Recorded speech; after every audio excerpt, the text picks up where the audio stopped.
Alan here. This week's wisdom you didn't ask for, but suddenly can't lead without. And this week, as you might tell from my surroundings, I want to tell you a quick story.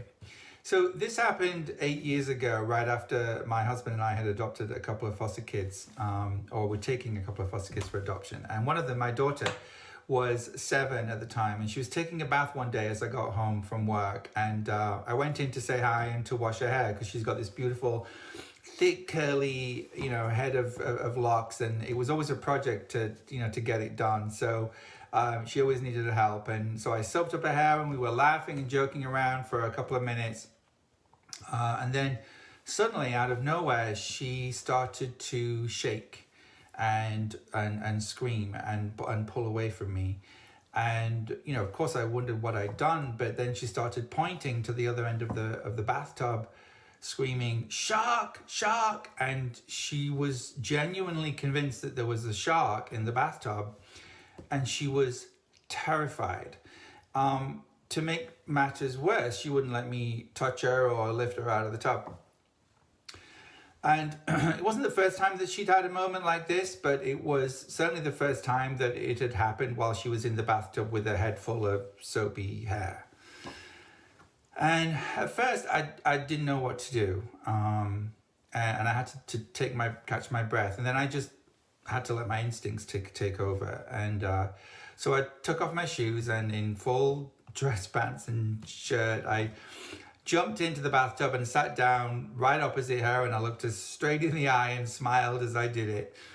And immediately she stopped screaming, she paused, and she started laughing, and she just yelled, "Daddy, what are you doing?" And I said, "I'm squashing the shark," as I jumped up and down just to make sure that I got the shark right where it hurts and finished him off. There was a mess everywhere. The shower curtain came crashing down. There was water everywhere.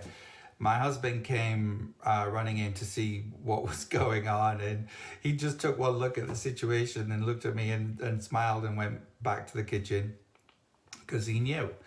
Because we'd been trained for moments like this, and that training told us to ditch any and all ideas of what was normal, to do what's right at a moment's notice, and be willing to make all sacrifices necessary to do it. And I think this is a philosophy that we could use at work sometimes. Fire the asshole, pay the short-term price so that you can save the rest of the team. Say no to that client's unreasonable demands for the umpteenth time, because your instincts are telling you that it's going to crush people if you take on one more thing at this particular moment. And the boundary and the well-being of your team is more important than the money. You almost always have to be willing to lose something in the pursuit of what's right.